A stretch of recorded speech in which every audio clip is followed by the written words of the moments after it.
జెమియా తుజే సలాం. Jemimah Rodrigues ఇప్పుడు India మొత్తం వినపడిపోయింది. సెమీస్లో ఆస్ట్రేలియాపై విరోచిత century చేసిన జెమియా సెమీస్లో 5 వికెట్ల తేడాతో భారత్ ఘన విజయం. టార్గెట్ 339ని ఛేదించిన హర్మన్ ప్రీత్ బృందం ఒక్క అడుగు దూరంలో వరల్డ్ కప్ ఫైనల్లో తలపడనున్న ఇండియా సౌత్ ఆఫ్రికా. నిన్న జరిగిన ఆసీస్ వర్సెస్ ఇండియా మ్యాచ్లో అద్భుతం అనే పదం చాలా చిన్నదిగా అనిపిస్తుంది. ఈ అసాధారణ ప్రదర్శనను వర్ణించాలంటే అది సరిపోదు. ఎదురుగా ఉన్నది ఎదురులేని ప్రత్యర్థి డిఫెండింగ్ ఛాంపియన్ ఆసీస్. మన ముందు ఏకంగా 339 లక్ష్యం. వన్డే మహిళా మ్యాచ్ల్లో ఇది ఇంతవరకు ఛేదించని లక్ష్యం. షెఫాలి వర్మ విఫలం కాగా టాప్ బ్యాట్మెన్ స్మృతి కూడా వెనుతిరిగింది. ఇక జెమియా, హర్మన్ గట్టిగా నిలబడ్డారు.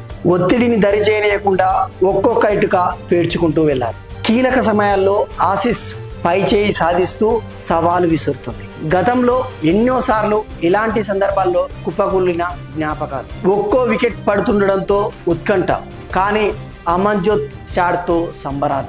పైకి కఠినంగా కనబడే కెప్టెన్ కూడా కన్నీటి పర్యాంతం. అంతటా ఆనందాలు, ఆనంద బాష్పాలు. సొంత గడ్డపై వన్డే ప్రపంచ కప్ టైటిల్ అందుకునేందుకు భారత మహిళల జట్టు ఒక్క విజయం దూరంలో నిలిచింది. గురువారం జరిగిన రెండో సెమీఫైనల్లో హర్మన్ ప్రీత్ కౌర్ నాయకత్వంలోని భారత జట్టు 5 వికెట్ల తేడాతోటి డిఫెండింగ్ ఛాంపియన్ ఆస్ట్రేలియా జట్టును ఓడించింది. ఆదివారం ముంబైలోనే జరిగే ఫైనల్లో దక్షిణాఫ్రికా జట్టుతో టీమిండియా ఆడనుంది. తుది పోరులో ఎవరు గెలిచినా వారికే తొలి వన్డే ప్రపంచ కప్ టైటిల్ కానుంది. 2005, 2017 ప్రపంచ కప్ టోర్నీలో భారత జట్టు ఫైనల్ చేరిన రన్నరప్ ట్రోఫీతో సరిపెట్టుకుంది. వన్డే వరల్డ్ కప్లో భారత జట్టు మూడోసారి ఫైనల్కు చేరుకుంది.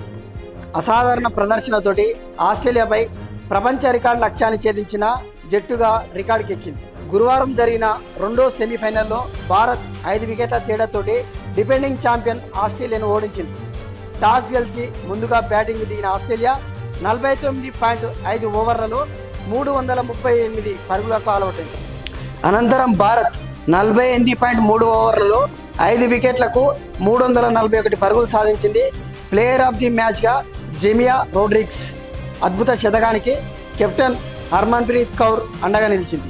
వీరిద్దరూ 156 బంతుల్లో 167 పరుగులు జోడించారు. నిన్న జరిగిన సెమీస్ ఏదైతే ఉందో చాలా చక్కటి మ్యాచ్ అనుకోవచ్చు. ఎందుకంటే వాళ్ళు ఇచ్చిన టార్గెట్, ఆసీస్ ఇచ్చిన టార్గెట్ 338.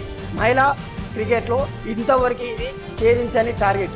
అయినా కూడా జెమియా రోడ్రిగ్స్ తన అద్భుతమైన శతకంతో ఈ లక్ష్యాన్ని ఈజీగా ఛేదించింది.